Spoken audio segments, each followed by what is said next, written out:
Welcome in live to the Renegade Rundown. I believe this is going to be episode number 20. Me and my lovely co-host, as always, Jen Santee at Jen Santee 1890 on Twitter.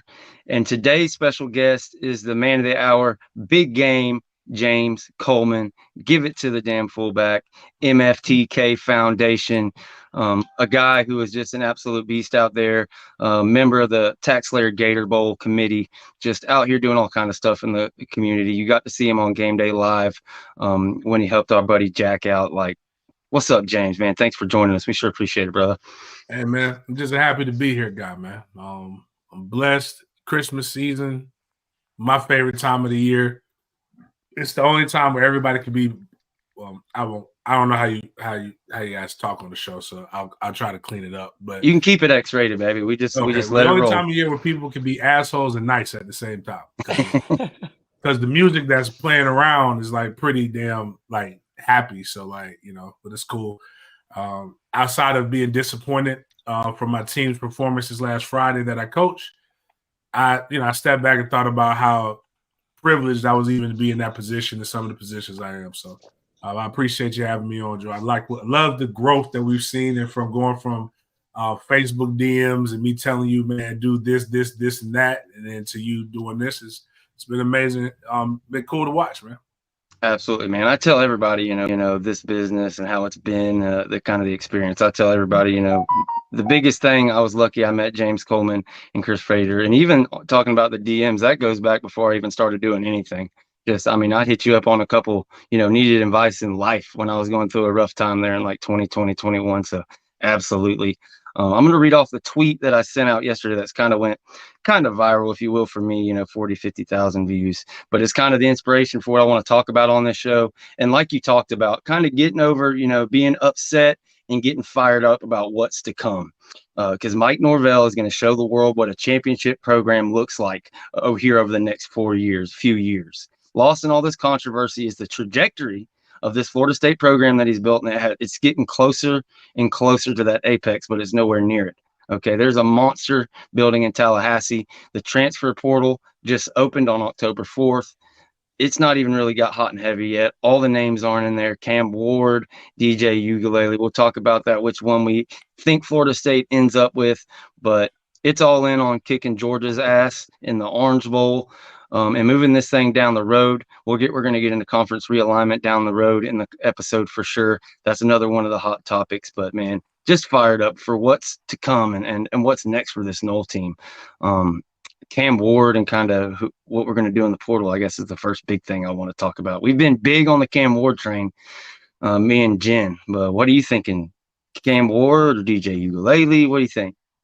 I think either or serves a purpose. I get why people don't like DJ.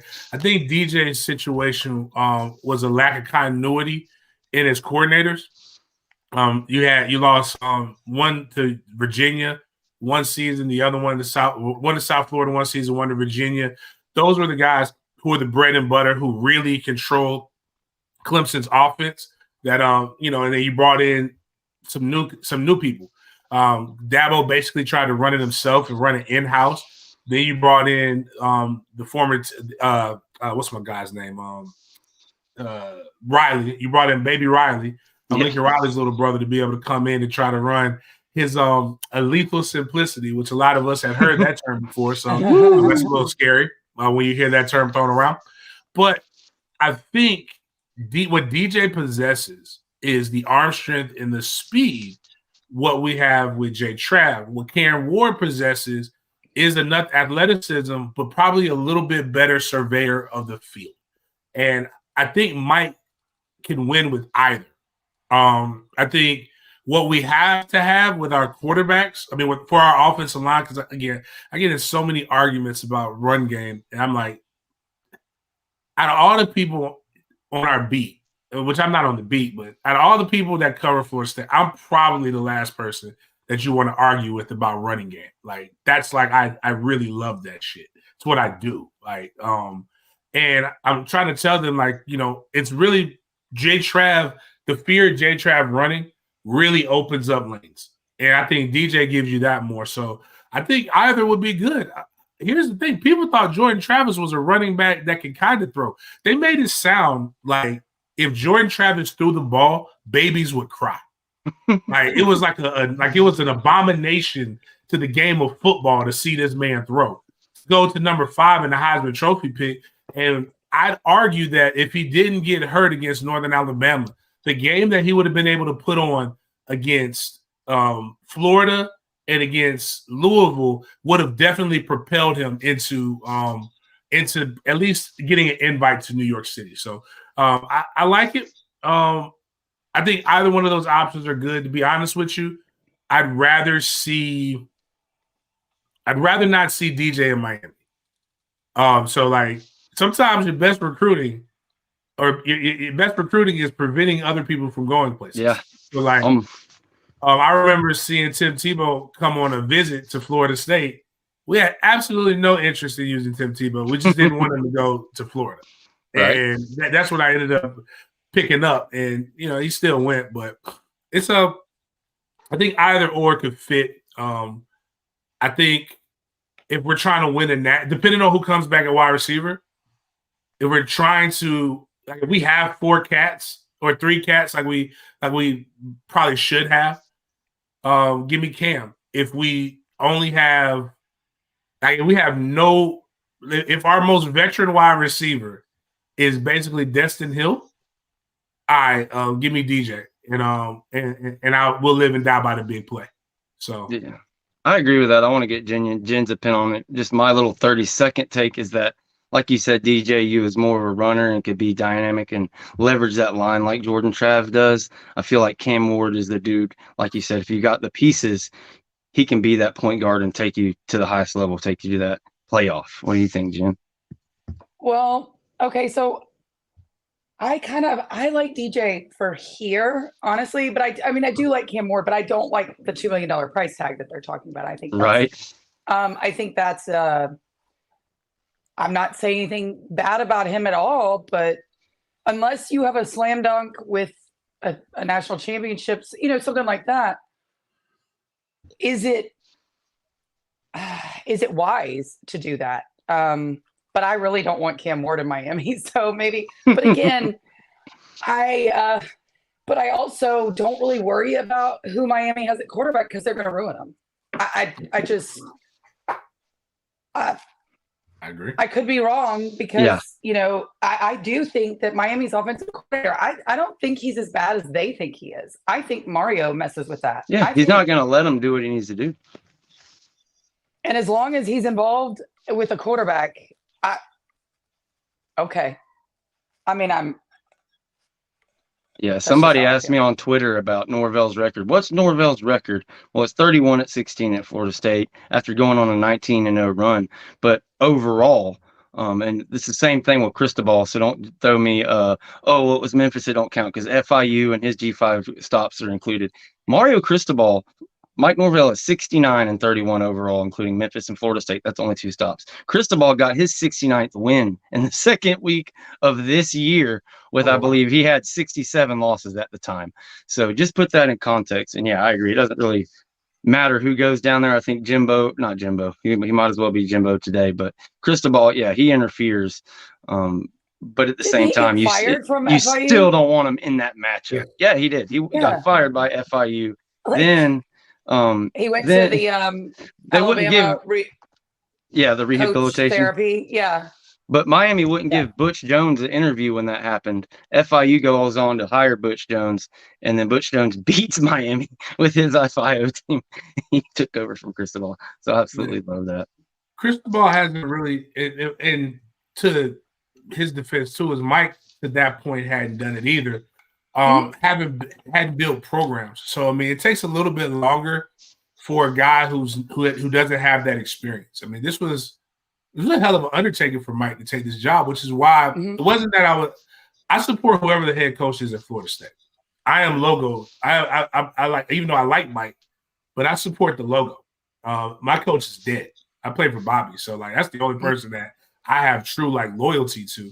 But Mike went to Memphis that was already built, and he did a good job of taking it to the next level, but he didn't have to take a Memphis team that was all the way at the bottom and build them up. So when he came to Florida State, now where you got to give him graces, he got, again, I always tell people, don't tell me about year 2 with Mike or year 1. We haven't been in a nationwide pandemic. And like, this is going on for a while. It's like that man took a job in December of 2019, and then the world shut down in March. Like after, I believe, matter of fact, I went to the first practice, and I went to the first practice in pads, and then there were no more practices. And you don't know these guys. You're trying to develop relationships, trying to see who can do what all through, and then trying to get workouts, nutrition, all these things through Zoom. So the 3-6 season, while I believe there were some things that should have been done a little bit better to make it not a 3-6 season, was understandable. Even the 5-7 season, you don't lose. I think the foolish part with that was trying to get Mickey Mouse Club. Or I always say it would have been a phenomenal Disney movie. I would have taken my child to see it if Mackenzie Milton was able to be any good. But from the conversations I had with the coaching staff, and again, this was when going back and forth with the media, I'm like y'all do know that I could just pick up the fucking phone and like call a lot of people, like get direct answers, right? And during that time, you'd be surprised at who listens to who and who listens to what. And I was just like, I was getting up to the minute, you're right about this, but you're wrong about that type of stuff. And I'm like, okay. I was like, well, they haven't seen Mackenzie Milton throw. And people are like, oh, well, they handpicked. I was like, he was the best quarterback available in the portal at the time. And if it works, it works. And then even just the fan base, again, I always tell them, you don't know what you're watching. You're getting caught up in the moment. We loved the story behind Mackenzie Milton, and we loved the idea of what he was going to be on that last drive to tie the game up that took it to overtime.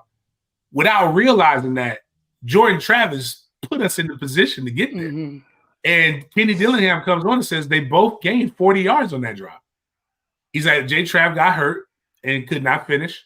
And then this is what happened. Then you go in, you put him in there.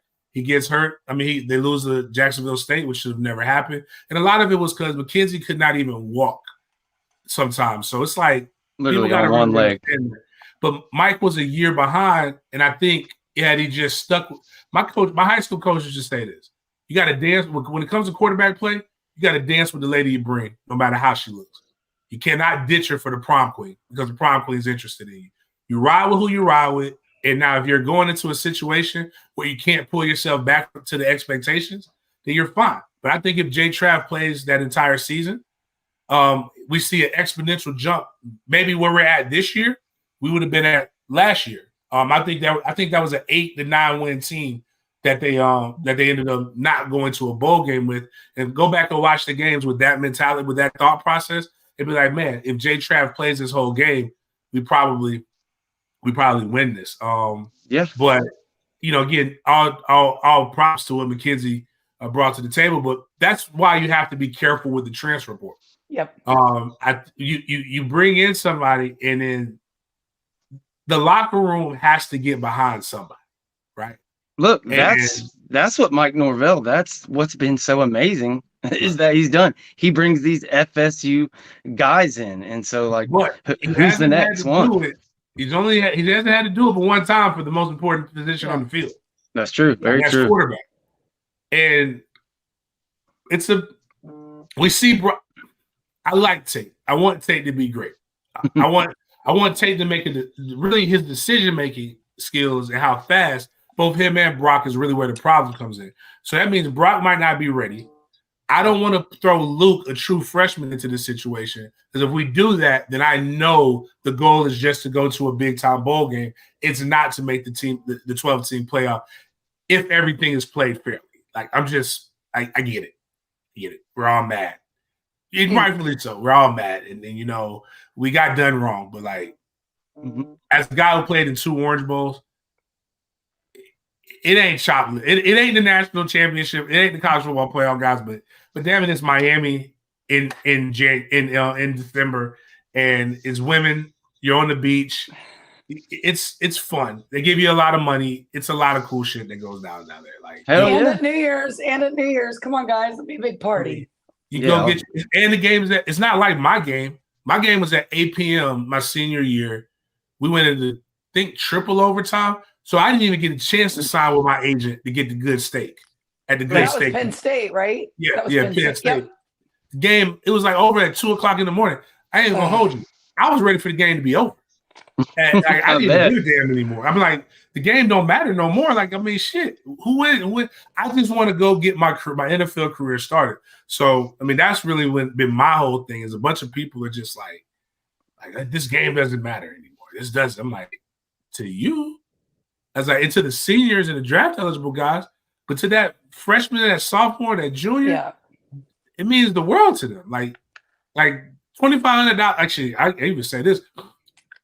$2,500 is $2,500. Yes, sir.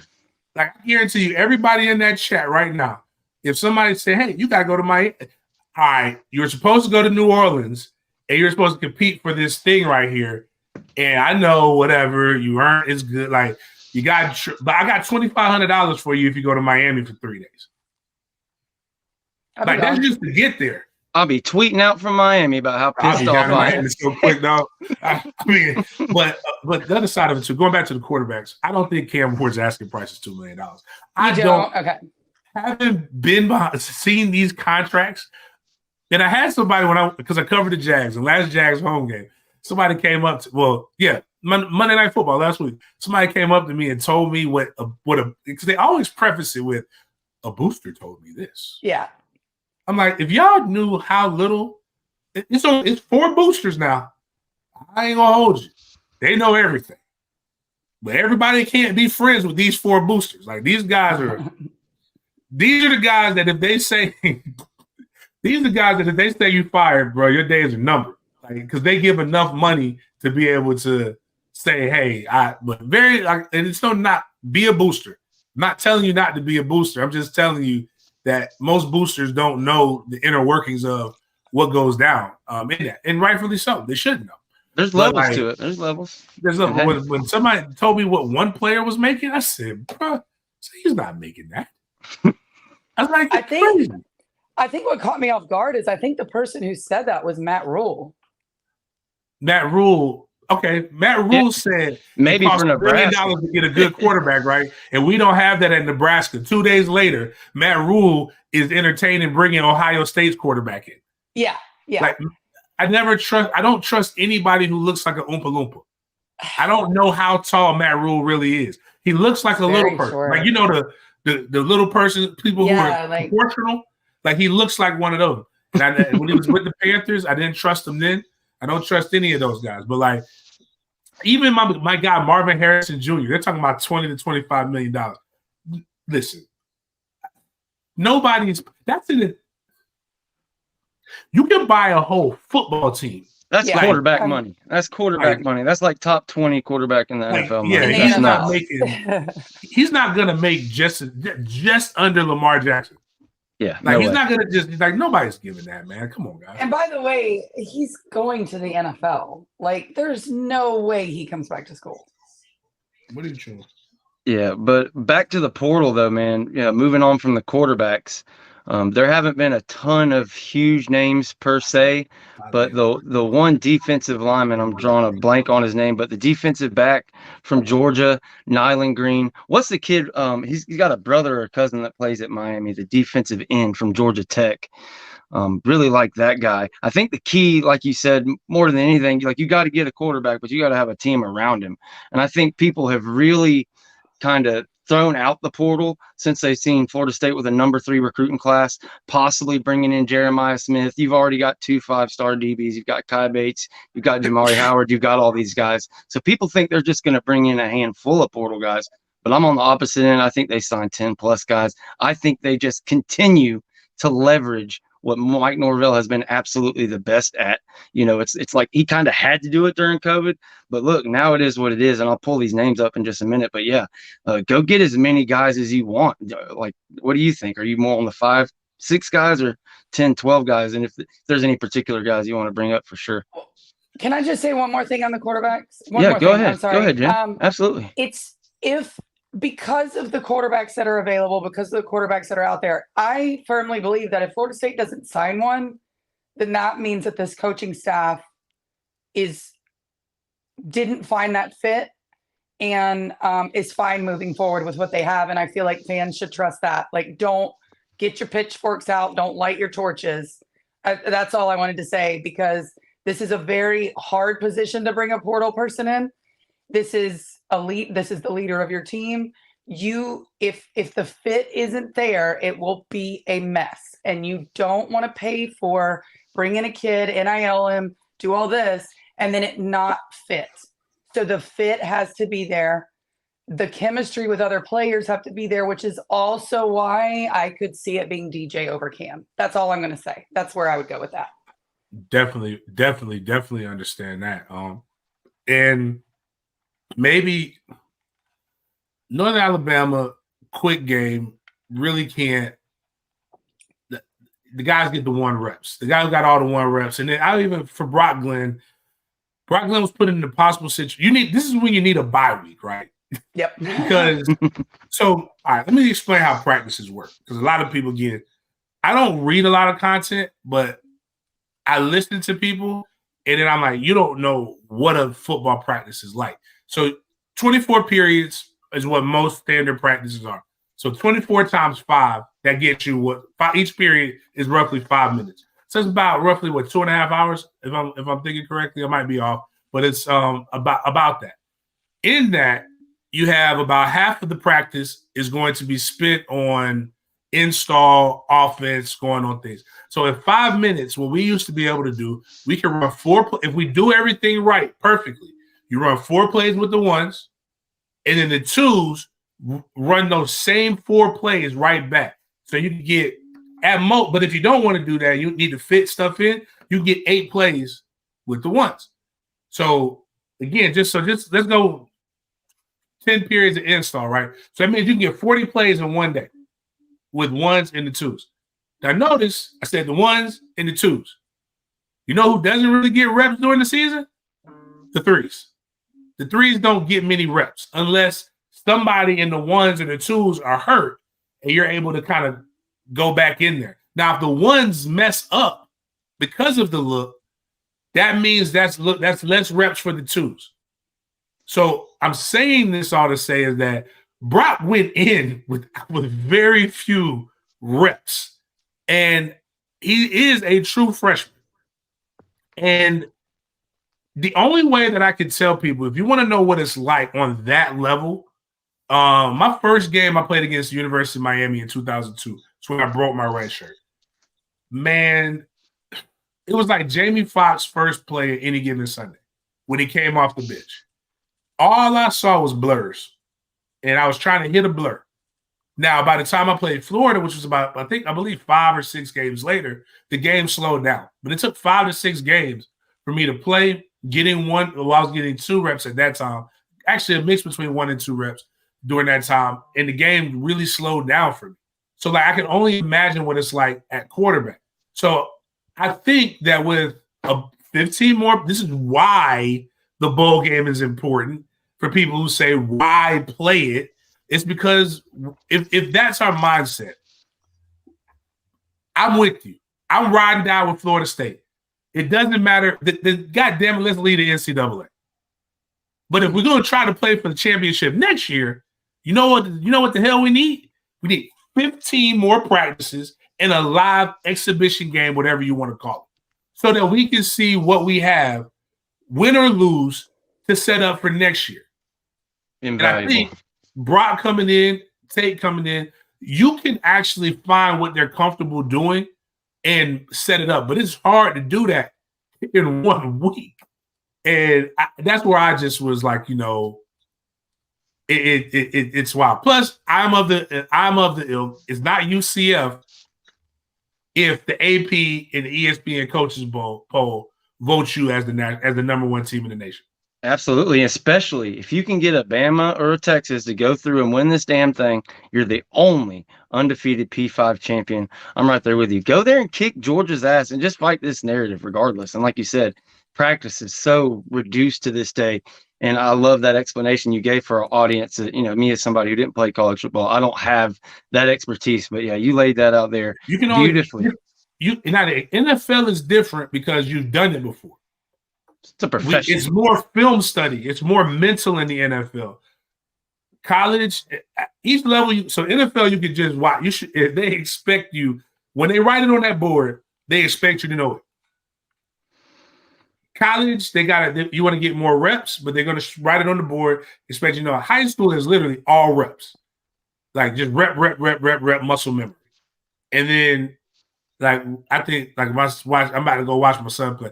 I think they're doing entirely too much stuff. They can't do some of the things that they try to make these children do or whatever. But my point in all of that is that if we get a DJ, you do have somebody that can do that. But I think the talent around them, depending on who comes back. So we know Johnny's not coming back.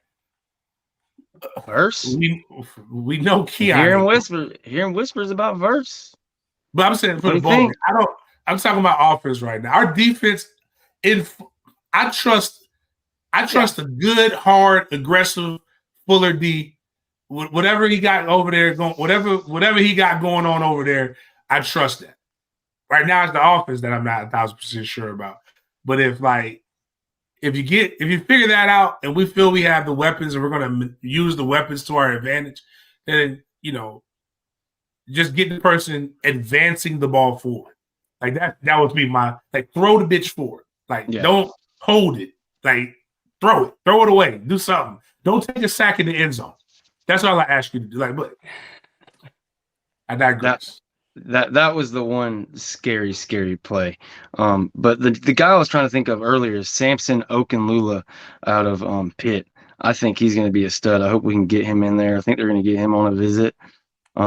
But I know you've got to go at one. People want to talk about the Big Ten, and I've kind of been dominating. Jim, what do you want to ask James? What do you want to talk about when it comes to the Big Ten? Because, look, them kicking us out of this playoff has made an urgency that is it's really just kind of hit the fast forward button on this thing. We've been talking about it. We've talked about it ad nauseum, but it's what the people want to hear about. Look, we've been talking all along. I believe it's August 15th before the season. August 15th, 2024 is when you have to put your name in if you're going to leave and be in the Big Ten by 2025. 2025 or 2026. That's what all the pundits say. But, I'm 2025, I'm all in on it. But I personally was thinking it's till August 15, but we're hearing about possible emergency meetings, which the semester just started. It's not going to be this week. It's not going to be in the coming days, but maybe January 30th, maybe getting into that real first quarter as it gets going. What are y'all thinking on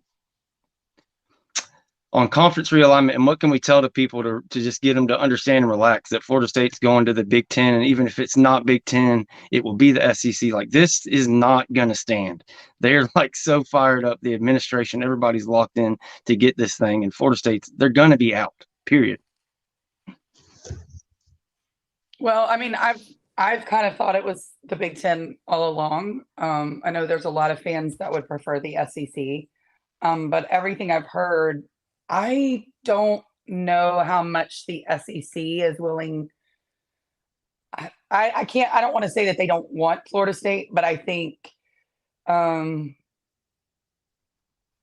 there's some disconnect there. I've always thought it was going to be the Big Ten because I think the Big Ten wants that Florida area. And again, I know a lot of people say Miami for them too, but the facilities and everything that Miami has, it's obviously Florida State if they want to get in that market.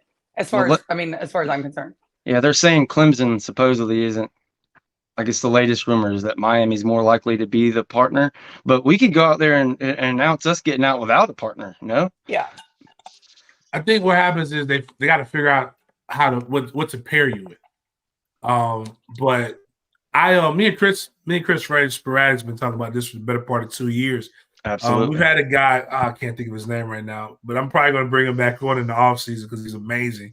He's just nerd. It's the cool nerd shit that people don't know that I like, but it's more to the Big Ten move than just that. It's what Florida State is trying to do as a collective university.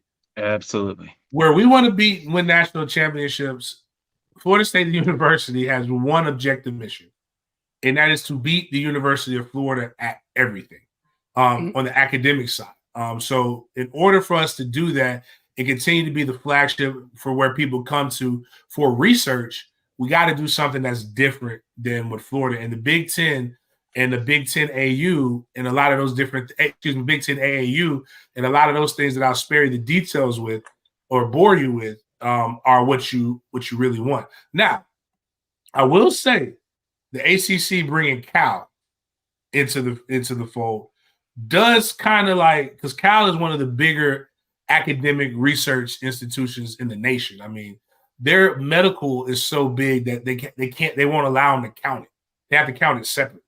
Like, that's how much money. And you're talking about they're bringing in over $1 billion plus a year when it comes to academics. They're exponentially better than almost everybody.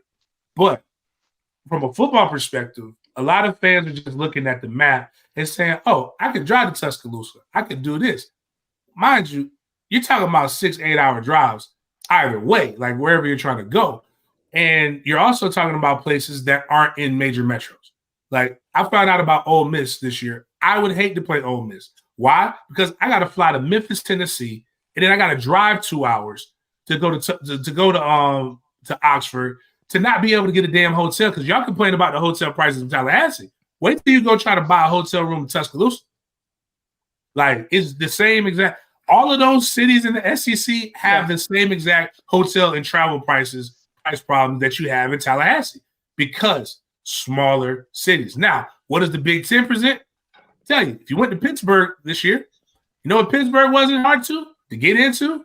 Get a hotel. You can get a hotel. It's a bigger cities have bigger hotels. You can fly to Chicago, going to most of the going to Northwestern, a lot of these other places, just like flying into Notre Dame.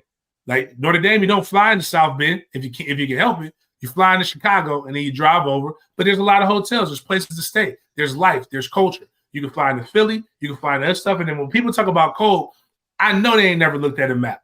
Go look at where Boston is in comparison to everywhere else. Go look at where Pitt is. Go look at where Syracuse is. You know, while Syracuse doesn't have, is it a dome? They don't have air conditioning in the dome. Ironic. Crazy.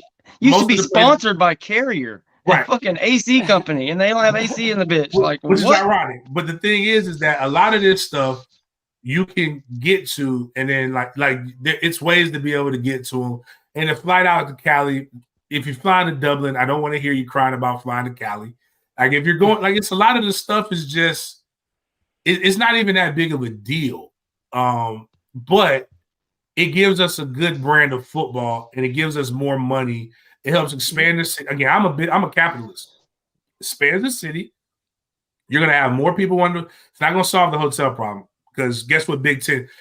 Like, Jim, we talked about me playing Penn State in 05, right? You know what? Penn State. You know, Miami, the city of Miami, might as well have been College Station. Them people came down there, were there for 2 whole weeks down in Miami. Like, it was nothing but Penn State fans everywhere. So their grandparents, live down there. They're going to come down. They're going to do this, and it will probably bring back some other things. But like, I'm also, again, you know, some people check me on the stuff. I will visit people. I love everybody, all flavors of people. But I'm also a history major that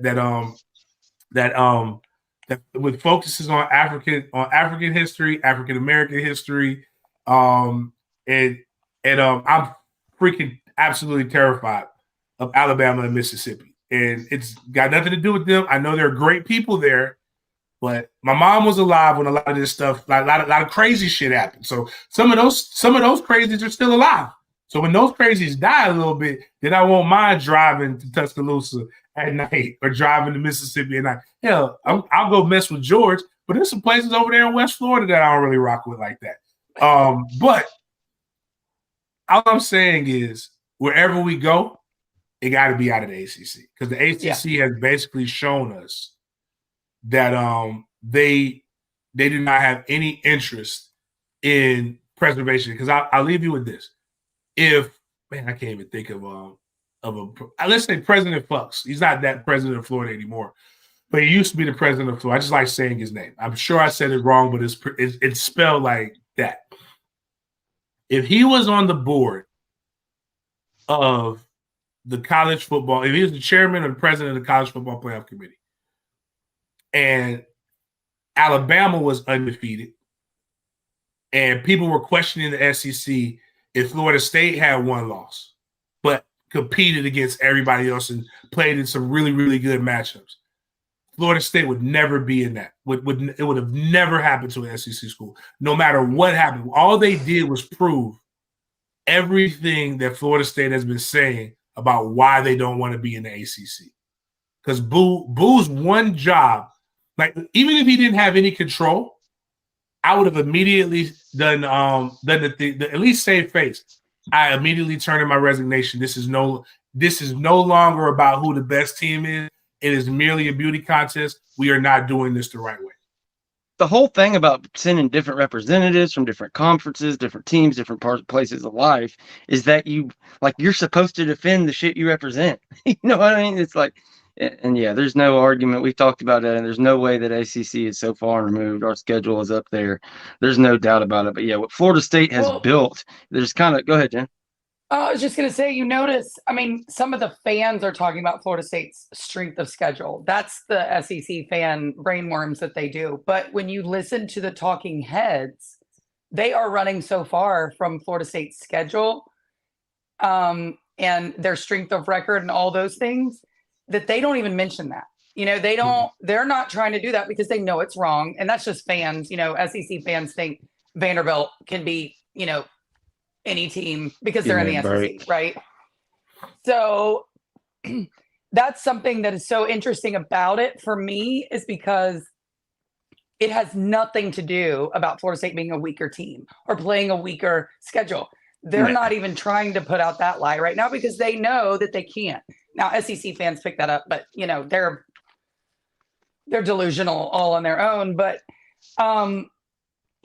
they're all living on this that he was hurt thing. But honestly, to me, it is, and I'm not putting on my tinfoil hat, which obviously we all have. But to me, I was listening to, I think it was the Ohio State podcast yesterday, because I love to listen to every podcast and just find out what's going on.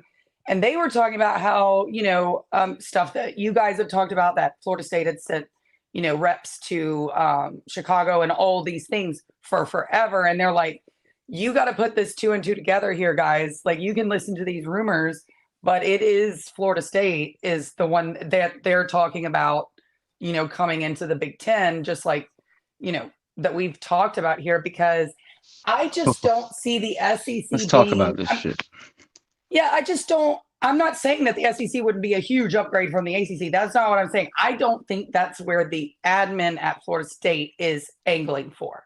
Go be the Florida team in the Big Ten. I'm with you. I also think try to be a national brand. Which one helps you be that more? And I'm looking at it like you're right, Jen. It's like reading the tea leaves. What is who is more apt to add a team from the South?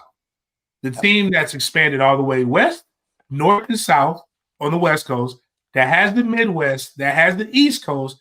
What is the only part of the United States that they don't have? The South. And so, like, it only makes sense to go down. And I think that's the reason why. And there's more money. People just believe because ESPN is dominated. But again, if you ask Sporadix, he'll tell you more. But just from some things behind the scenes that I've gotten a chance to see, Fox is trying to make a monster when it comes to sports. In whether it become podcasting, whether it's on the TV, it is Fox is doing everything, because I don't know how old some of the people are listening to this, but I remember when SportsCenter played like all the time, and like you would stay up all night because you would miss one part of SportsCenter, so you would have to stay up to try to catch what you wanted to catch. My God, yes. So but it went from being so much different than your traditional media to where now ESPN wanted to be accepted by traditional media, so that's what they're doing. Like, that's why RG3 stands out at ESPN. RG3 is basically doing what Stuart Scott did in the beginning, saying a bunch of stuff that was random, that nobody even. I remember someone, what does cooler than the other side of the pillow mean? Bitch, flip your pillow over and touch it. That's what it means. It's colder. Like, you know, stuff like that. But Florida State also, in order to compete, that puts us into a national recruiting center. I want some of them Iowa linemen. I want some of them other linemen. I want some of them cats. And you know what they want in the Big Ten? They want more Florida speed. So you're able to have yourself or your program be seen more in Florida. And if you're a national product, you can command more money from businesses that want to have an imprint in the South, because you will have that being shown. So, yeah. So that's basically what my thoughts on that. But yeah, and I also think Fox would give such a middle finger if they were able to pull like a Florida State ratings wise, because yes, anybody thinking that a conference isn't interested in Florida State for whatever reason, because I know that's what the national media wants to say, is insane. If you talk to TV executives who run this thing, we all know that. Losing Florida State from ESPN, from the ACC network, would almost destroy it. The ACC network's ratings are basically Florida State fans watching it. Like, I'm sorry, that is just the truth. Mm-hmm. So Fox knows that. And Fox's eyes have been so big for Florida State for so long. I don't know what to tell anybody, but that is the way it's going. You can believe it or not, but it is what it is. No, 100%. One more thing. You play 7 to 8 home games annually. So I just want people to realize that there's 3 months that football is played. September, October, November. The game in December is if you make the championship game, and the Big Ten championship game is in the Dome. So just want people to realize that. There's really, just from a guy who's all his family lives in Philly, Trenton, New Jersey area, or in Columbus, Ohio. When they complain about the weather, it is December. Now, it's cooler in November, and you may get the occasional snow, but for the most part, we've seen that in Boston. So, like, here's the crazy part. We have this thing by law that makes us have to play a football game the last weekend in November. There's no way to get around that. That game will be played because it's literally Florida State law that game gets played. So we already know that's 1 home game or 1 away game every other year. So in November, you got 3 weeks to play in November. We got to have senior night. So that means 2 games in November are going to be played in the state of Florida at minimum. That means we got 2 games that have to get played, maybe 2 games that have to get played somewhere out of the state of Florida. And it might not be cold. It is probably not going to be the coldest you've ever played in. So, like, when people think about that, y'all talk like it snows in September in these places, and it doesn't. That's harvest time. Even in the golden days, when they didn't have TV and you had to farm, like, it didn't snow in September. That's where you got your crops. That's brilliant, James. I never really thought about that, because you got Florida, last game of the week in Florida, and then 99.9% of the time you schedule that week before. So that leaves 2 years later, November games. September, you go on the road. October, who cares if you have to play cold once a year? And I agree both of what y'all are talking about with Fox versus ESPN. Yeah. You align yourself with the thing. You could either be just another program in the South in this Georgia, Florida area, or you can go to Big Ten and be the Florida school. All them dudes who would like go to the Big Ten just to be in something different, go to Ohio State, go to Michigan stuff. Florida State is already north. It's already away from a lot of the trouble and stuff in the middle of the state where it is. It's just an absolutely home run. Derek Leith in here with a comment says, if the Big Ten offers, you tell the ACC to go kick rocks, period. Okay, but look, guys, if there is no if the Big Ten offers. Like the Big Ten, like whether it's in writing or they can come out and talk about it, the Big Ten, Fox wants Florida State. We are their number 1 draft pick. We are their chick they want to wife up, make no bones about it. We're just talking about how fast it happens, the reasons why, and the monster that's getting brought there. A lot of the people sit and look at this FSU program and they think, oh, well, they made this big run, and look, they didn't even make it, and they're back to square one, and they're building all over again in 224. They have all these transfer people, and that's it. They're all stars or transfer people, so they're rebuilding all over again. But no, that's just not what it is. That's what we're fighting. That's what we're letting the people know. Most of these transfer portal guys that come in here stay for multiple years. It's the high majority of it the battle's in. If you're not a member, we were talking about, joining earlier, becoming the booster. Join Battles In. What they're doing right now is nuts. The next $500,000 that gets donated gets matched by a guy, a random donor. They're working towards 5,000-6,000 members. Like, this thing is building up. Everybody get on board. There is no, can we get an offer from the Big Ten? Can we get an offer from the SEC? This is fucking Florida State. The standard is the standard. And Mike Norvell, the trajectory is heading one way. It's not going back down. I mean, maybe you lose one game next year or something, but you're going to be pissed off about it. The standard is where it is. It's not going anywhere. Sorry, guys. I just seen all these damn comments. I had to let them know how it is. I just wanted to say one more thing about that. And if people need to understand, when you talk about, like, that was a great point about the Florida game at the end of November. Think about the TV deals that a Big 10 Florida State versus SEC Florida Thanksgiving rivalry weekend. Come on, you don't think that dollar signs are in their eyeballs, especially if Florida can build back up, and the Big Ten would be able to come down there, make a big production, probably do the big kickoff show, whatever it is they want to do.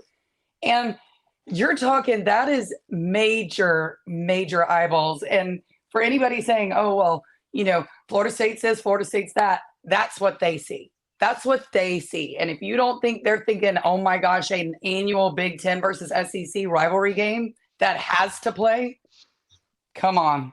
Like, when I grew up in the Northeast before we came to Florida permanent, I only saw Florida State, Florida, and Florida State, Miami. Those are the big games that you saw. So, like, you didn't get a chance to see, like, the little games. You only saw the big games. And so all you think is, oh man, they play that. I like that brand of football that they play down there. Oh, it's sunny. Heck, we might even be able to get more transfer portal people because it gets dark at 3:30 in the afternoon up north. Like, the sun's still shining at 7. What the hell is this voodoo? Let me get this in my life. But yeah. Go ahead. I'm sorry. Go ahead. Oh no, I was gonna say, but it's still all a dream. But I do know this: people with money make things happen in a different way than people without money. And typically, that's why we have the as many flaws in the justice system there is one thing that nobody wants to do. And nobody wants to get sued and nobody wants it to get to a certain point unless they truly have something to lose, because nobody wants to get to discovery. Nobody wants to get to that discovery part, because in discovery, you got to show everything. Mm-hmm. And sometimes you might not want to see certain things, and you want people to see certain things. And certain things have nothing to do with what you're being sued for at that moment. But Washington Post could get some information that gets dropped on them or told them to look in a certain direction. And then now all of a sudden, you're in something else, all because you could just let somebody walk.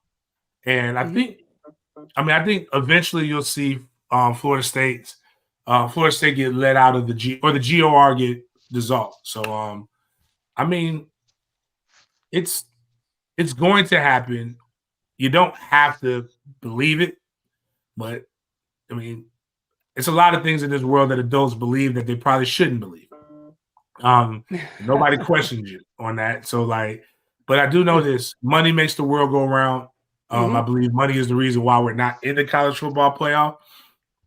And I also believe money will be the reason why Florida State continues to make a fuss until we get out of that GOR. Because, to quote Mike Alford, one thing we will not do is consistently be $30+ million in the hole against one of our major competitors.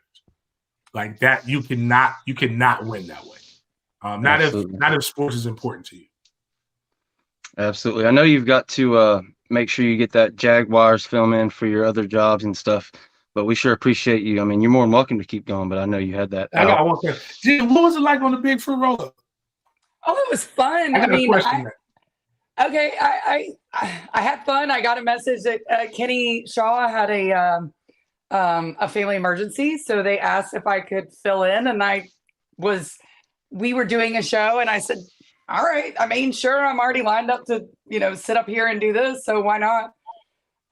It was fun. I had a good time. I love laughs. I love enjoying and just kind of teasing, I guess a little bit. So maybe that's something that it was easy for me to fall into, but I did have a good time, and I appreciate them asking me to fill in for the legend Kenny Shaw. What was it like being around a legend that you never knew, that you didn't know was a legend? I am legend. And so, that was funny. I've only seen the back and forth. Don't even know the backstory behind it, but I don't either. I didn't know that there was kind of a riff going on, because, like I said, we were George and I were live for about like an hour, maybe an hour and a half.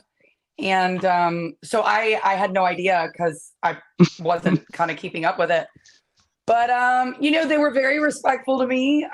They were nice. They didn't tease me like they do poor Kenny sometimes. So but I had a good time. Kept them Gators and Canes in line. She did a great job, man. Nice. Within 48 hours, within 48 hours, Jen, she's like Spear Addicts, Roll Up, breaking records over here on the Renegade Report. Damn, it's beautiful stuff. I need you to get you on my BS show. Jen Media Group. Got to. We go in the morning. We go in the morning though, during the week. Oh I yeah, can do that. You'd have to be up real early. I do have a real job, but I'd be happy to take some time out of that to do that. That would be fun. I would love to do it. So, but I did have fun. It was nice, and I love Kenny, and he's such a good guy. So he had a previous engagement and needed some help, and us Noles, we go in there and help each other out. Why not? Yeah, Kenny's good people. I like Kenny. Man, I met Kenny at y'all's tailgate for the spring game way back when this whole thing really started going. And man, he talked to me for like 45 minutes, hyping up my podcast, telling me all kind of just inspirational things, man. You could not meet a better guy. Kenny, Snoop, even P-Dub, all them guys, man. It's like Florida State's about family. That's what it's all about, man. Rising tide raises all boats, as they like to say. And we love it, man. We almost made me break character.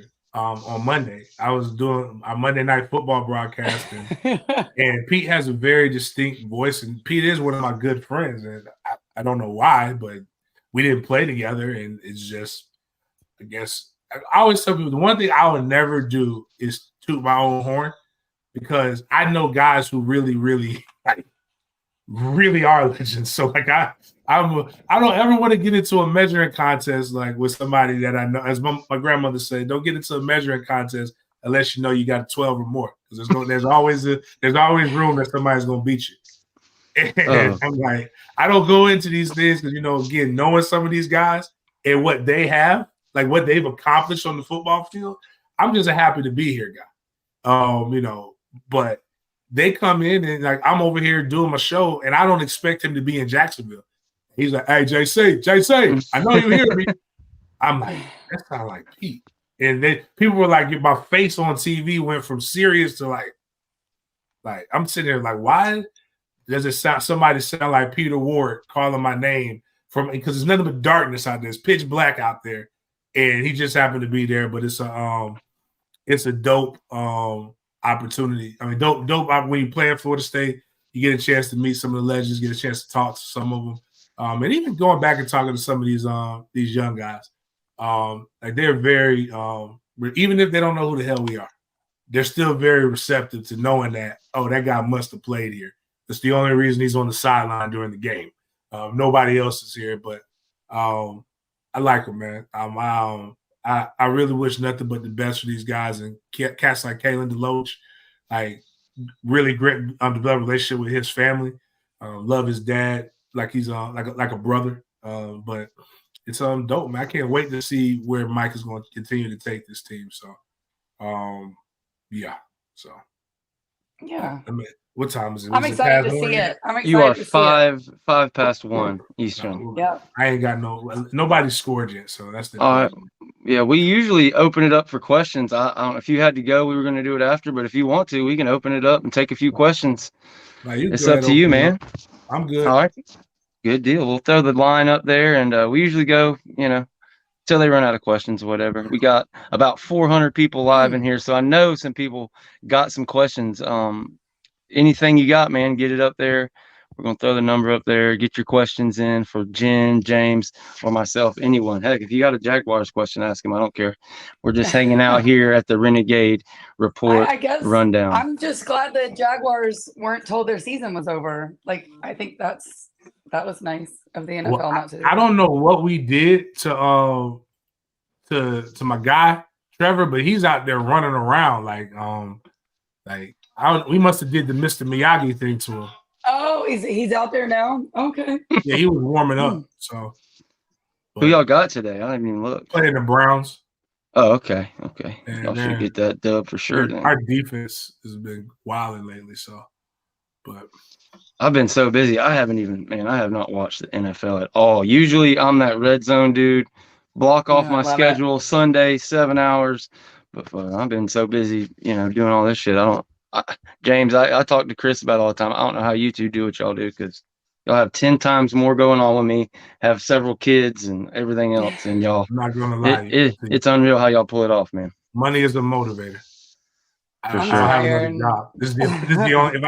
If I did something else, I probably wouldn't be able to do it. So, but it's also fun. Oh yeah, we haven't even brought up Mandarin, man. Tough loss, man. I hate that y'all lost it in the state championship, but man, I mean that Columbus won it last year too. They're a powerhouse over there in that classification, right? In that situation, there was a lot of things. They jumped on us 14-0. Our guys were trying to settle down. When you've been there as many times as busted coverage. When you've been there as many times as Columbus has been there, they kind of know what to expect. Once our guys settled down and started doing their thing, it was just too late. And our defense, one of our Achilles heels is if you can run the ball, you can beat us. And they just did a better job of their quarterback ran his own read, and he whooped us up pretty good, man. Kudos to them. And they've got, so they got a really good, very disciplined players. And we can only hope to be back next year. We lose a lot, but we return a lot. It's kind of like, I told somebody that I watched the same team Friday, Saturday, and Sunday. The same frustrations I have every day. It's very difficult to watch all of that. But I just realized I didn't do my breakdown of the Louisville game. No, I did. I did do my breakdown of the Louisville game. But you did, because I was going to say I watched that. I forgot. I did do it.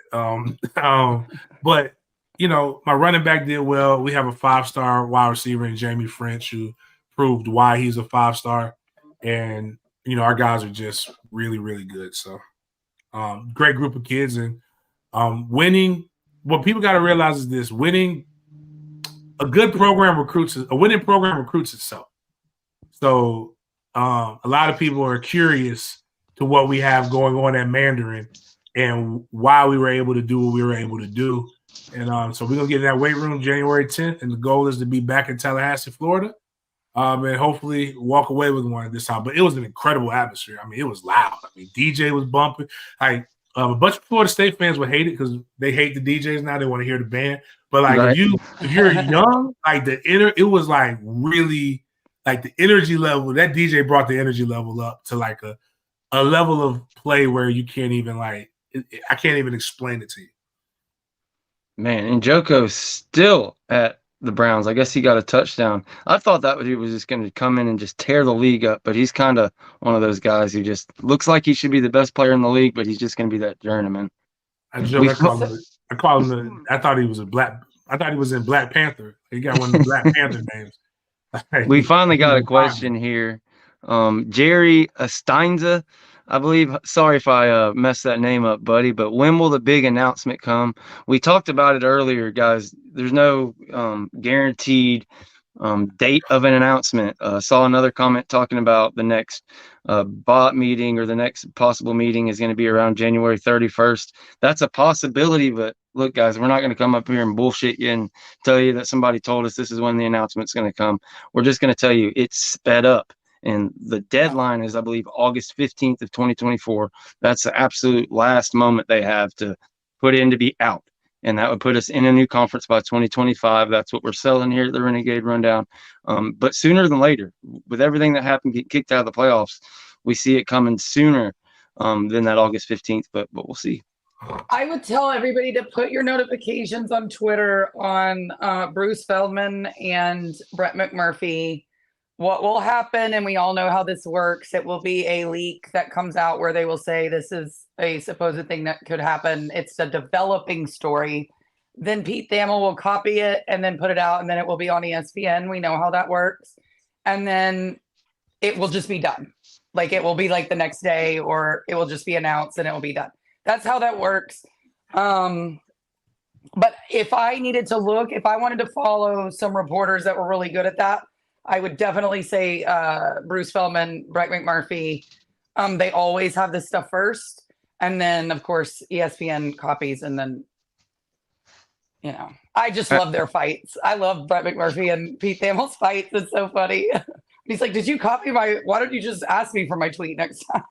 I wasn't a fan of McMurphy till he left ESPN. Isn't he away from ESPN now? Now I can get with some of his stuff because it's not painted with the well, I just the like old it because narrative. he's real petty. He's petty is like my favorite color, which again, if we go back to the quarterbacks in the portal, maybe I'm being a little bit too high on DJ because that would be so petty to Clemson. Like I'm like, oh, please, like that's and then or Cam Ward because Miami really wants him. So again, I'm petty. That's maybe don't ask my opinion because it's just going to come out as being.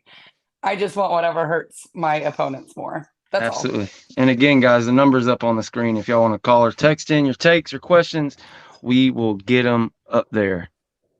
And I will forget what I was about to ask James. Oh, did y'all see Skipper? I cannot stand the Lebitard show. It has went like so far the other way. I was but actually just about to mention that to James because I found that clip, remember? And I didn't know if he saw it. Go ahead, run with it, because that's where I saw it. Yeah, so I found this clip from Lebitard's show that was from, I believe it was maybe Friday. John Skipper. Yeah. Yeah, and it's John Skipper. And in the clip, and I listened to it a couple different times, but in the clip he says, we try to influence things with the college football committee. We don't pick. We're not allowed to pick, but we try like hell to paint it, he said. That's what he said. He flat out said it on the Lebitard show. We try to influence it. I have it on my Twitter. If anybody wants to go check, y'all go take a look at it. It's basically what Paul Famba, basically kind of corroborated with Paul Famba. Again, yeah. I tell a lot of people, especially as you guys continue to get into this industry, right? We talk a lot, right? And we say a lot of things. And sometimes you have to be careful with the things that you say.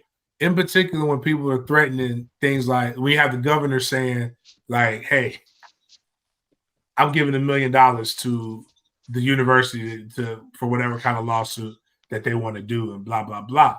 Because if you're considered somebody who's of influence or doing that, then they're going to bring you in. They're going to do this thing called a deposition.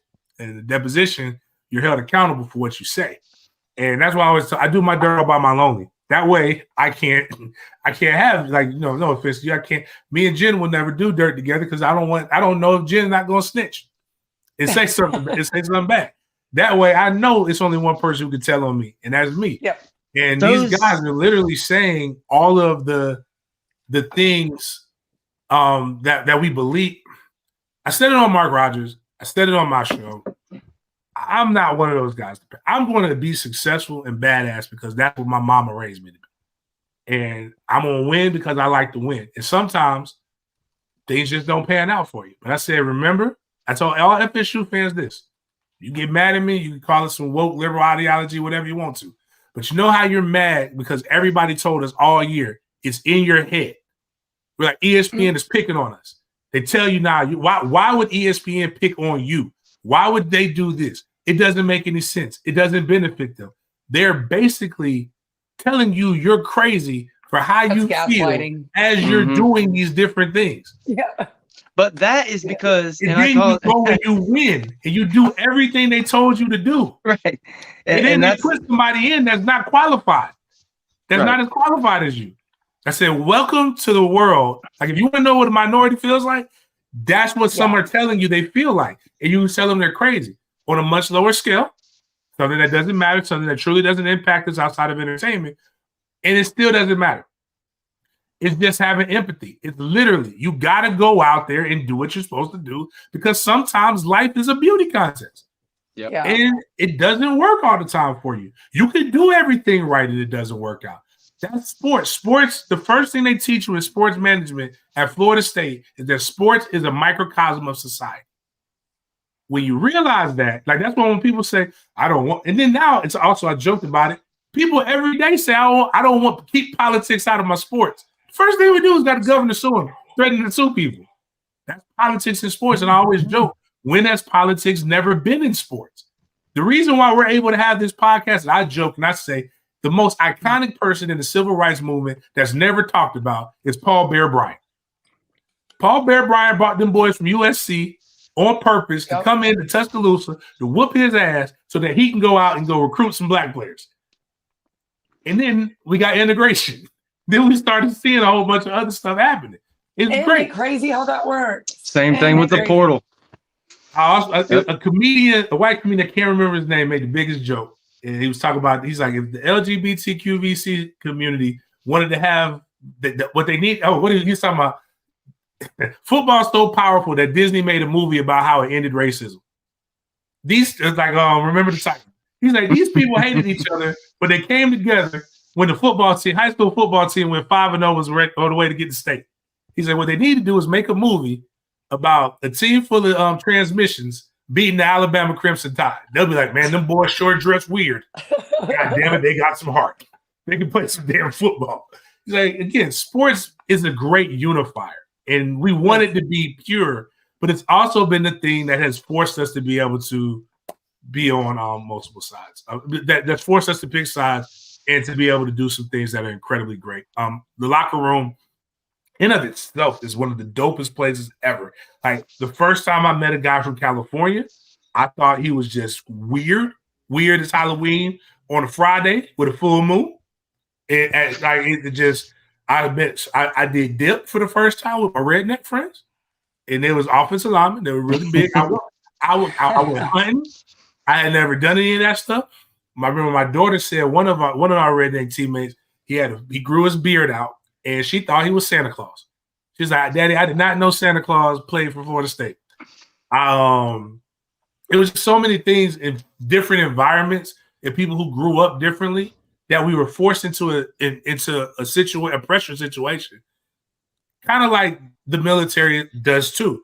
It forces a bunch of people into a pressure situation for a collective goal, and you have to come together. Because if you don't come together, you won't meet the goal. And that's the beauty of it. And I think that I don't ever want that to be lost in it. But the other side of it is even that can happen. You can do everything right, and you can still not get what you were promised that you would get. But that doesn't mean you get to quit. You gotta brush yourself off and do the shit all over again next year. So and guess what can happen next year? It can happen again next year. The only way you can guarantee that it won't happen is if you pull out completely. But then that takes you out of the situation where you can actually obtain the riches and all the different things that you want to attain. So I mean, it's not a pure system. It's a beautiful system. There are things that make college games, again, I cover both of them. I love the NFL because no matter what, if I win every game, or if I win more games than somebody else, regardless of my roster, I get an opportunity to play for the ultimate prize. That's what I'm saying. Things in the NFL that makes me not like the NFL better than college, but that's one of the things that makes me like college, the NFL. Hey, George, did you see that question that came up? Yeah, so guys, I'm going to throw it back up there, okay? Yeah, the AAU status is not it. Yeah, listen, Chris Boggs, this is complete and totally false. We've been telling you guys, we tell you guys every show, okay? FSU does not have to be a member of AAU to be in the Big Ten. It is recommended. Some schools have it, some schools don't. Florida State is on that path. And they're sending guys to these memberships meetings, the Big Ten Academic Alliance, all that stuff. They are going to be a part of it, and they are very much on their way to being a part of it. Being a part of that, 68% of all the research funds, $31 billion or whatever it is, comes out to like $500,000 per school, the 70-something schools. They're looking to be a part of that, but it is not a guaranteed criteria to get in. But on what James just said, I absolutely agree, man. It cracks me up. because it's the same people that are gaslighting you, telling you, oh, they're not against you. The ACC is under ESPN. They want you. You love you. Those same people picked us to lose against LSU, picked us to lose against Clemson, picked us to lose against Florida. Don't think we have enough NFL talent. Don't think Florida State can recruit. So it's like, yeah, well, it fits. So it's like you wish everybody would be on board, but you're always going to have people with different ideas and play the devil's advocate. Do you know what got me, I guess, maybe possibly blocked by Joel Klatschow? Was he was talking about, well, you look at recruiting. Look at recruiting. Florida State's so far off on recruiting. Okay, excuse me. Clueless. Excuse me. This is just a lie. It's a blatant lie, and they leave it out. So they say, look where Alabama's recruiting is. Look where Michigan's recruiting is. And then they leave out, and Texas, they said, look where Texas's recruiting is. Look where Alabama is. Look where Michigan is. They don't mention Florida State or Washington, by the way, because Washington is not a high-ranked team. So I can see why they would do that. But it's like, if you look at these teams with their recruiting classes, it's way ahead of everything else. And you're going, so you're just going to lie and not say Florida State has the number 3 recruiting class in the country. You're going to prop up the 6, the 8, it's, again, it is the definition of gaslighting is what they were doing. And I actually, when I posted that, I actually had like Miami fans, Florida fans, all these people. That's not what he said. He said they didn't influence or they didn't pick. I said, did you not hear what he said at the beginning? That's the point. Y'all are hearing what you want to hear, and you can get it in black and white. I can't beat it over your head, but you're just believing what you want to believe at that point, because this man, John Skipper, I know he has his personal issues. I'm not getting into that. But but he said we influence as much as we can, but we don't get to pick. Those were his words. Alan Dan Lebitard, who is probably not somebody that really likes us at all, So, and did he get any pushback on that comment? Nope. Not at all. Not at all. Because if anybody had any sense, they would say, don't you think that's wrong for you to influence? Like, I mean, that would be my first comment back, but that's not what's said. All right, guys, we got a call coming in. We're going to let these people get their take off and see if we get an anatomy lesson or something on Florida State here. You've got the Renegade Rundown. Go ahead and get your question on and live with James and Jim. Hey, just got a quick question. Why doesn't Florida State go independent again, like they were before they joined the ACC in '92? All right, let me put you on mute and we'll answer that for you, man. The problem with going independent like we used to be is just so Bobby's the great. Saban is the greatest. Bobby is right there, and I have to give Saban props for the amount of natties he's won. Right? If Bobby were able to be in a conference the entire time that he was doing something, and it's odd because the strength of schedule was stronger when he was independent, but it would be the one loss that would keep him out. And during that time, you had, similar to now, the beauty contest thing, you had guys who had 2 losses win the national championship. You had guys who had 1 loss win the national championship, whose schedules were not as good as Florida State's, but they were a member of a conference. That was one of the criteria, was you got to be a member of a conference. So joining a weaker conference that was at the time, even though Clemson had won a national championship and Georgia Tech had won a national championship within the 10 to 15 years of Florida State joining it, but across the board wasn't considered one of the greater conferences. They joined that, immediately won a national championship and in '93. So it's just like, if we go, there's going to, if you hold on, Kai, if you go and you really believe that there's a conspiracy, right? Which I'm just using that to be like just to play politically correct. But if you go and you believe that, what conference is going to allow their teams to play you when you are truly bucking the system? That's the SEC issue. Won't. The ACC is definitely going to try to make sure you don't play. You don't have the teams to play. You may be able to get the G5s, but that doesn't help your schedule.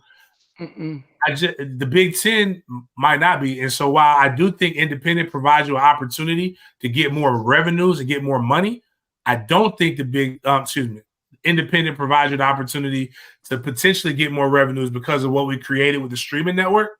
And you'll go directly negotiate with whatever provider that you want to. I think it eliminates you from national championship contention, and we've got years of data to be able to prove what it was when we were independent. And because, again, if Bobby had even the BCS or the playoff system, we would never be talking about Saban in the same breath. Because that run of top 15, top 5 finishes, he would definitely have played in a lot more true national championships than what he did play in. No doubt. Yeah, you can't risk. It's like we're all pissed off. We missed out on the playoff, and we want to get to the Big Ten. We want to get to a bigger conference. But if you tried to go independent, I mean, so many moving parts just to do it for a year or two, and you're risking missing out on the playoff. Like, it sounds great, but Notre Dame, like this is something that's been grandfathered in and slowly matriculated over years and years. It would just Which, be by too the many way, moving parts. they got bumped down to a lesser bowl because of their independent status this time, because Florida State got left out of the college football playoff. Orange Bowl took Florida State, obviously, and thus it went downhill. And ACC basically told these bowls, you don't get to take Notre Dame over these other teams in the ACC yet. So, again, and Notre Dame does fine with money. That's not what we're talking about. But again, it's more of a issue working within the system if you go independent. And while Notre Dame is Notre Dame, like they can manage it. You don't want to put Florida State in that situation. That's just, it's not optimal. It's not optimal for making money. It's not optimal for recruiting. It's not optimal for playing games and scheduling games and bowl games and all these things. That's just where I'm going with that. No, I agree. It's all right. What's up, Kai? Or is Kai? Is that the one you call Killer? Is that his nickname? Yeah, that's Killer. What's up, Killer? How's it going? We're gonna be asking him who his favorite coordinator is here soon. I know your other boy, man. He told us all about Fuller D. I mean, he don't word it kind of like you do, but he told us all. he told us all about our guy Adam Fuller way ahead of time, and yeah, I think we got a top 5 defense. If you guys have a question for me, James, or Jen, you got about 10 more minutes, so get it in or forever hold your peace, because we're about to be out of here. But we really enjoy you guys joining us. Make sure you guys go to @Den Media Group right here on YouTube if you're not already subscribed to James, which you probably are. And Jim, we don't know. We're not sure when she's gonna start her own YouTube channel, what the next move is, but right now you can go follow her on X at Jen Santy 1890. Go check out all her different clips and stuff. We're gonna start bringing them on the show from time to time. But again, get your number in if you got a question for former FSU fullback James Coleman. Get it in. And sorry guys, just wanted to let everybody know. Looks like we got a super come in here. How does the Big Ten affect us in other house sports? I mean, Big Ten softball is pretty. Big Ten is like basketball is on par, probably maybe better than the ACC. People remember what made me, which I got to get back to bashing Leonard Hamilton again because he's taking advantage. But like the game that made me say when we should have went to the Final Four, had the opportunities to beat Michigan, but Michigan has really good basketball. Obviously, going back to what influenced the style of an entire nation. With the because we was all men were wearing those coochie cutter basketball shorts where it looked like he was like you looked like he had a roll of quarters in your pocket if you thought pure thoughts. Like so they made us all wear the basketball shorts that went to the knees, and people thought the nation was going to the devil because of the men's basketball shorts. But they played pretty good baseball. If we were talking about baseball, I'd probably rather go SEC if I had to pick.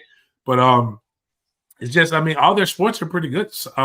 Soccer's pretty good. I don't think we would have a drop off in any sport. In fact, I think we would see ourselves in the other sports maybe raised to a different elevation. But the Olympic sports are a lot different than football. It's not about, there isn't as much media coverage of them. So it's not about outside of basketball, so which is an Olympic sport, but there's they're not as pretty. It's not about it's about who won. And I think we would be fine. Oh, but it would put us in a position to create other sports like field hockey, which if we get a field hockey team, that means we can get we're getting women's lacrosse, but that means we can go get men's lacrosse, or we can go get hockey, which hockey is like really, really exciting. And how about some of them wrestlers? Yeah. what people don't understand about that. Oh, also they have gymnastics, which if we get if Florida State had a men's lacrosse or a men's hockey team, we would automatically be one of the premier programs in 10 years. Because trust and believe, they all would much rather live here than anywhere else that they have that they have this stuff. So I'm all for it. Hell yeah, I agree, man. Look, those lesser sports, like it's like you said, the viewership and the money and everything, it's a lot more of a pure game. They have a lot more of that actual student athlete thing going on, like you said, outside of basketball. And also, it's not just the Big Ten. Like we have our conceptions about Big Ten baseball, Big Ten that. You got to realize you're adding Oregon, Washington, etc., UCLA, USC. So it's got that flair coming in as well. So it'd be just fine. I know he's a troll, the curveball guy, but why does he keep saying that they were playing their second string quarterback like they didn't bench the Dyke on purpose? Let me see if I can find it. This one? Yeah, like he keeps putting up there that they were like, no, like Emory, y'all literally begged for Emory to play. Like Emory was your starting quarterback.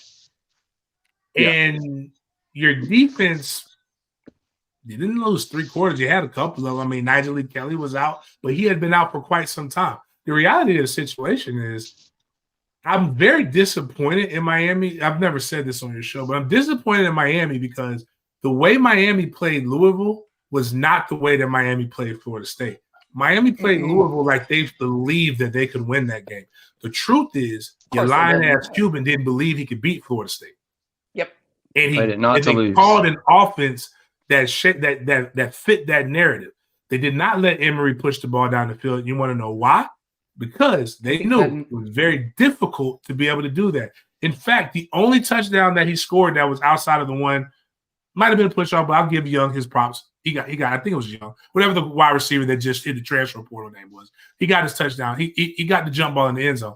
But if it wasn't for Kevin Knowles, knocking off our corner, that play doesn't get made. Like the problem with you Miami fans is, I think it's probably this: you weren't fucking Miami fans, man. You were not old enough to appreciate when Miami used to be badass you.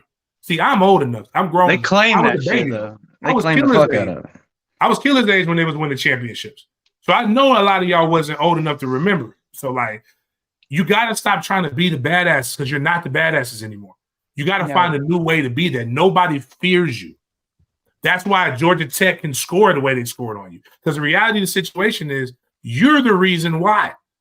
Miami fans and Florida fans have some nerve to troll us because if you would have held up to your end of the bargain, not only would we have gotten game day, we would also be in the playoffs because our schedule will be tougher, as opposed to beating up on the goddamn Sisters of the Poor, looking like we're child abusers. Like, you could have took a knee against Georgia Tech, which the game shouldn't have even been that close. The game shouldn't have been that close against NC State. The game shouldn't have been that close against Virginia, which you barely won. Like, fuck all of that other stuff, man. Y'all literally did not hold your end of the bargain.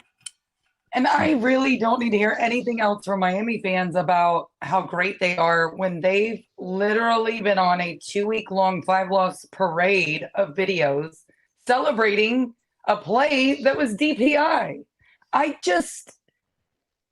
It's wild the way they act. I've never seen anything like it. And then they're like, oh, Florida State fans are crying and crying. I'm like, you guys have been celebrating a 5-loss season for a month. Celebrating recruiting classes that you have as many 3-stars in this recruiting class as we almost have signees. It's crazy. And we're ranked higher than you.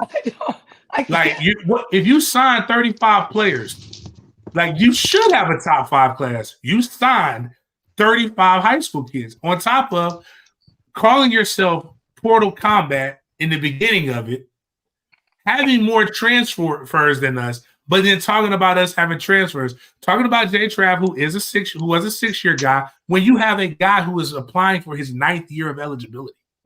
Yeah, I mean, it's insane. But as with a lot of things with Miami, it just never makes sense. On top of that, you probably weren't even potty trained the last time you won a championship. And That's the crazy part. Like, they were good. Like, they did. It's because again, as a guy who almost went to Miami, it hurts me to see them reduced to this. And like, you think you're winning. Like, it's like, we play the most freshmen. Is the goal in life to play the most freshmen or to win games? Like, you kicked the last time you played in a championship of any magnitude, you almost got, like, they almost put 0 on the board. You had to kick a field goal. Just so you can have some feel-good momentum. And they only got in that game by, like, default, if I'm not mistaken. The bravado and the braggadocio and all the different things. Every time I bet a Miami fan, they always back out. Always. I'm like, hey, man, okay, cool. You feel that strongly about it. I bet. No doubt. Let's bet the game. Man, you know, the way we do stuff around here, you know, if Tyler Van Dyke is playing, he's not any good. I was like, the same Tyler Van Dyke that y'all were saying was going to win the Heisman? The same Tyler Van Dyke who was the best quarterback in the nation the beginning of the season? And I'm like again, like, just the things don't matter. And then they'll bring up history. Like, what's today? What did you do this year? I didn't even give you some history. What did you do last year? Even with 5 and 7 year, you still got beat. Like, there's no argument you can win. Nobody wants to go to your games. And then you bring up stuff like, oh, man, well, it's Miami. It's a lot of stuff. It's 7 days in a week. You play 6 home games. You mean to tell me 6 times out the year, you can't stop to not do what you can do any other day of the week because you know you suck. And with buy one, get two, when buy one, get one didn't work, they said buy one, get 2 free. And that didn't work against a top 10 ranked opponent. Dude, you suck as an individual. To root for that, that's an indictment on you as a person. I hate that. I'm not even trying. I'm trying to be therapeutic for you. Get help. Because, like, you know, how you do anything is how you do everything. And if that's what you're rooting for, that's what you're choosing to go to another podcast to bang for, bro, you for real are losing in life. Like, I promise you, like, I get help. Like, go seek something else. Like, maybe the basketball team. Hopefully you're a full Miami fan and you can go to the basketball team. And the basketball team will, you know, they doing all right. Basketball, they're not going to win you no championship neither, but they're doing all right. They're doing pretty good. But, like, for you to sit there and, like, you really, like, they haven't won anything. I was a junior in high school. Like, I had my 20-year reunion. Like, not 10-year. I've already had a 20-year reunion. Like, bro, like, do you know how long ago? Like, all right, so, like, right now, so we got this. This was nothing. We couldn't even. It was a flip phone. It was a flip phone. The big back phones. Yeah. Like, you were innovative when you had a little square thing and you could play the snake game. That was the last time. iPhones weren't around. Everybody didn't have computers. You had dial-up internet. You can't watch you can't buy a championship game highlights on a DVD. You got to get it on VHS. It looks like it's like, yo, like, I'm glad somebody has to root for them, but, like, at a certain point, it's false pride. Like, imagine that's the only thing you got going for you in life. I can't. The Miami Hurricanes. Boys, FSU is bad 3 years ago. Woman, 2 years in a row, we've had a better year than they've had in 2 fucking decades. 13-0, ACC title. They scored a field goal when they made it. George, you was at Disney World a couple months ago with my son, my oldest, and there was a payphone. And he was like, Daddy, what's that? I was like, well, a long time ago, you had to have 35 cents in your pocket, and you could go and you could make a phone call for 10 minutes. The last time Miami won a title, the players had to use a fucking payphone to call their granny and tell them about it. Like, you got to charge 40 cents per text message during that era. Collect.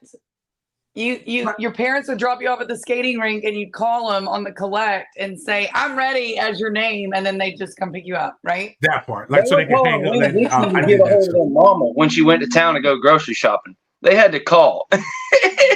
like for real, like if they're serious though, like if that's imagine the only thing you got going for your life right now is the Miami Hurricane. Like if that's what I had to, man. And tweeting videos and tweeting their videos. Like I don't like know. that's not even a winner mentality. Like I know the Miami players from the 80s. They laugh at you people. That's not and right. guys, we are no longer taking calls. We're about to get out of here. If you want to text one in, you can. After this Miami rant, we're going to probably roll it up. But no more calls. My bad, George. It's just I just see that, and I'm like, I don't cut you off. We had to switch up my stream, and y'all see me pop out a minute ago. We had issues, so I had to switch things up. But I'm with you, man. Fuck Miami. That's what it's all about. It's fucking nuts. Like Miami fans are going to actually have to complain about what all of us complain about because they're playing in New York in a baseball stadium. Like you're playing a bowl game in a baseball stadium in the worst time to be in New York against Rutgers that they're going to lose. By the way, like it's like I mean they're serious. Like if that was me, I'd be like, what have I done wrong in life to like be in this position? Like I would blame me. They had to put out this huge press memo that said, "Oh wow, Ja'Cory Brown has agreed to play in a bowl game." Like you had to beg him because he wanted to leave. His dad said, "I'm hitting the transfer portal." Like nobody wants to be there. If Your best player that y'all bragged about that was better than Keon Coleman. Yeah, is a picture that they've been doing the videos about. Yes. That they've been doing all these videos. Yeah, and so on the roll up, like I think it was Amani's like. Well, who's your quarterback going to be? And I said, who's yours? You just had to beg your third string to play in a game. I don't think you should be worried about other temes. Who is partially blind in his left eye. He's partially blind in his left eye. That's real. I know. I'm just like, who raised y'all? Like, it's just crazy. Like now, granted, this is like the like again. If it was about who got the most little boys on like who's got the most guy playing the most, y'all won the national championship for playing the most freshmen. I give you that, man. Y'all got that. Y'all got that sold up, locked up. But like, they just win the offseason championship again. They're proud. They're back. ACC missed the memo because Keon Coleman was on what? He took three all-conference trophies home. 3, and their boy took.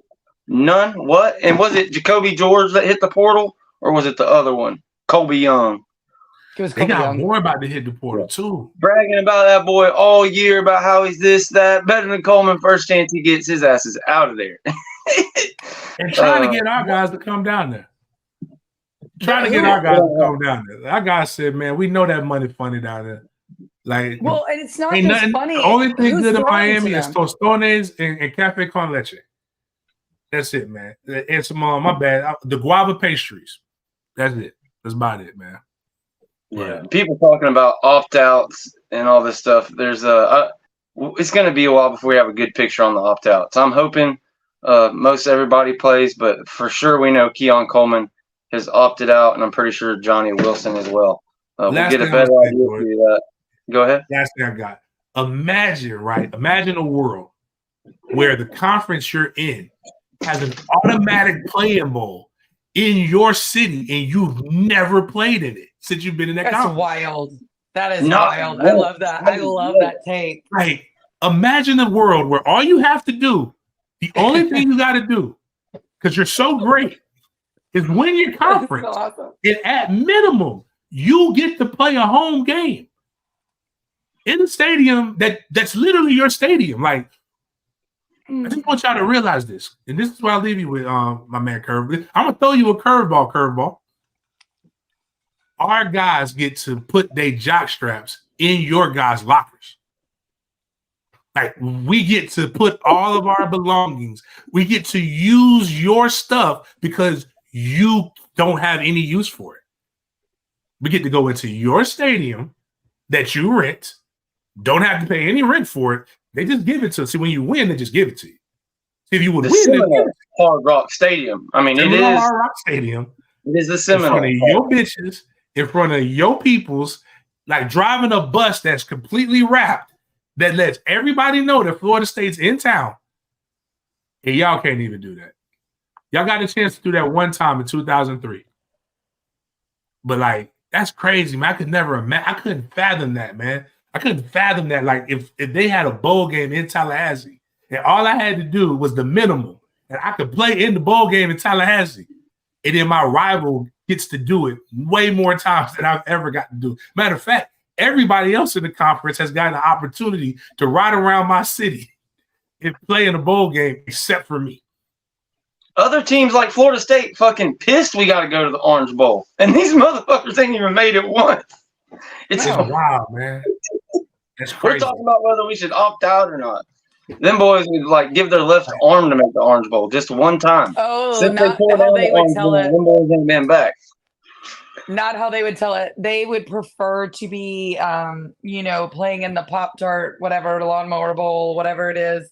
They playing in the P. Diddy Bowl, the Bad Boys for Life Bowl. Like you really playing this stuff. Matter of fact, Bad Boys, which ironically was based out of Miami. So I guess there's some things that come to that, Bad Boys for Life, man. That's crazy, man. This is why we got to get out of here. We're in this conference with these guys who don't hold up their end of the bargain. They were brought to the ACC because we were supposed to play each other every year in the ACC championship, and they couldn't get to it until 2017. Not once. And they got into that by default, if I'm not mistaken, because North Carolina was not quite. Am I wrong about that? Was that the year they were like on the pro? Yes. Because of that. So Miami fell even into that on default. They didn't even earn it. Yeah, this is insane. I could be wrong. I'm pretty sure I'm not though, but I don't know. Could be. They'll make fun of us for like playing Duke close in the first half. Meanwhile, they have a shirt made up where they had to get some miracle 18 lateral play to win a game, and that was like their good years. Their big years, 8 or 9 wins. I mean, it is, but I never thought I would see Miami Hurricanes football lose to Duke football when I first saw it. I really thought it couldn't get any lower. And then, of course, I saw the Middle Tennessee game. And I know Florida State lost to Jacksonville State, and that's terrible. But Miami's been doing this shit for years. Years. I mean, Miami lost to FAMU in Doak Campbell Stadium. And FAMU didn't even get a chance to use the locker room. Yeah. I mean, as Miami, those players are doing the Roger Rabbit on the sideline. Are you guys kidding me? The PD Bowl, sponsored by R. Kelly. Like my son, my son asked me, he's like, "Dad, is Duke good? Have you ever lost to Duke?" I said, "Son, I don't know what I don't know what it's like to lose to Duke, man. We never even had a game where I don't think we've ever not covered against Duke. Like it's just a thing where it's just you kind of just sit back and just reflect, man. You reflect. I couldn't believe Clemson lost to Duke football. I really couldn't. I couldn't. And I know Duke was good this year, and I'm not taking anything away from those kids. I think that was a really good team. Mm-hmm. And that was a perfect bad situation for Clemson, because I don't think Clemson realized how well that Duke matched up with them, to be honest. But to me, it was just looking at it going, Clemson football lost to Duke in football before Florida State did. And Miami, Duke. It's a rivalry. Yes. It's basically, they made T-shirts for the lateral. They made T-shirts. Check out King Spleen, man. He called it out. I mean, that play shouldn't even fucking happen. There's 10 penalties. Yes. 12 guys on the field. They shouldn't even have that play. And what's wild is they got a better coach now than Miami. The guy who left was coaching better. I really believe if Manny Diaz, the crooked youth pastor, he looked like one. If you ever think about think about those, anybody go to mega church and you see them youth pastors who always get arrested for doing something wrong, go look at them and then go look at Manny Diaz and tell me he don't look like he can play one of them in a Lifetime movie. But Manny they were doing better with Manny. And they were praying for Manny. 100%. Yeah. I full on believe I think Miami would have won an ACC championship, or at least competed for one, or bid in a game if they had kept Manny. I do. I'm sorry. Yeah, they've been local Miami kids like Manny. They like Manny.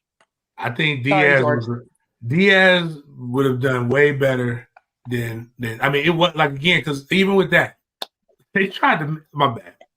I'm unpacking a lot. They tried to make we know little Manny. Manny was a video guy at Florida State. He was a videographer. Yeah. He's got FSU. Like, we know little Manolo. Like, we know him. We know him in the Panhandle too. You can't. He's from over here. They tried to make Manolo, little Manolo, seem like he was this big badass because their Adidas school, they went to the Nike Coach of the Year clinic and they had like Bud Light Lamaritas for coaches to drink and margaritas and stuff. And they're like, yeah, see, we had them come and leave and blah, blah, blah. Then they're like, he's going to bring us back. He's doing this. And then they were happy for 4th and 14. We were praying for this. And then to get beat worse. Like, I don't understand. My problem is I try to think about life logically. And when things don't add up, I start subtracting. And like, even when you start subtracting, it gets negative, but like, they still think it's positive. Like, I don't know what world they're in. They just have no shame, James. They have no shame. They don't have that thing where it says, oh, well, I'm going to look like an idiot here. Like, they just get their thing off. And it's the same thing with fucking UF friends. I got a UF friend, and he's supposed to be a friend. This fucker, he's trolling me every day in the messages. You can stand up on 2 feet and tell me FSU's schedule sucks, and they wouldn't be able to compete in the SEC when we fucking smoked your ass in LSU the past 2 years. It's like they don't have. That's what I call the brainworms. Yeah, maybe that's what it is. They got some kind of parasite in their brain that just. They do. Man, I'm sorry. It was great being on here, man. I got to go watch this Jazz game. Yes, we're trying to roll this one up, man. We sure appreciate you. Go ahead and get your plugs in. Let everybody know there's still a good bit of people in here. Let them know where they can go find you. At Den Media Group, we do Big Games BS Monday, Wednesday, Fridays, 9:30-ish until whenever it's over. It's been really, really good. We're 300-ish subscribers away from 4,000. Once we get to the 4,000, we will give away $400. We give away 10% of whatever subscriber base we have in cash. So if somehow we get to 5,000, we will give away the money as well as a pair of tickets to the bowl game. It goes live on the show. If not, we will have our college football bowl pick'em. That will be available to members. Shout out to my guy Mike Bartz, who won the season-long record for the college football pick'em. We have Pigskin Pick'em, where each week, if you win, you get $50. So we're one of the few shows that actually incentivizes people. If you're a member, membership's like $3.99 all the way up to the all-in membership, which is $100. All in, you get to experience games the way I experience games within reason. So like, we're already making plans for Vegas. If you're I don't know what to tell you. If you were at the Vegas and the combine, you would have had to have been a member all through football season. Because like, I'm talking about the party lineup. We got the Nike gifting suite, Adidas gifting suite. We got the Lee Steinberger party. We got Taste of the NFL. So we got a bunch of guys that were, the 7 all-in members right now. If they come to Vegas, you might leave with some stories, and you never know. If you're with me, you never know who you're going to see. I can promise you that much. Yeah, and we threw that Den Media Group link in the chat. Man, thanks again, James. It's been amazing having you on, everything you've done for me, you and Chris both. Chris just hit $4,000. Y'all get James up there at $4,000, and we're coming for that $1,000. Who knows? Maybe in the next couple of days we'll be up there. More people watching your show than I've ever had watched. So it should be coming soon. Everybody go push that subscribe real quick for George. Yes, please. And James, thank you so much. It was my first time, I think, on with you. So thank you for coming on. All right. See ya. You want to let people know anything, Jen? You got anything you want them to look at? No, you can just go see my Twitter. I got some good stuff on there, I think. All right. Well, we love you guys. Thank you for all the support. It's been amazing. Florida State's going to the Big 10. They're going to be there by 2025. They're bringing in a top 5 portal class. They're bringing in a top 3 recruiting class. Shit is going the right way here in Florida State Nation. We're competing. This is a top 5 program, frontwards and backwards, any way you want to look at it going forward. Thank you so much, Jen, being the best co-host in the nation. We will see you guys next time. It's probably Tuesday, and we will get the info out as soon as possible. Go Noles. Bye, guys.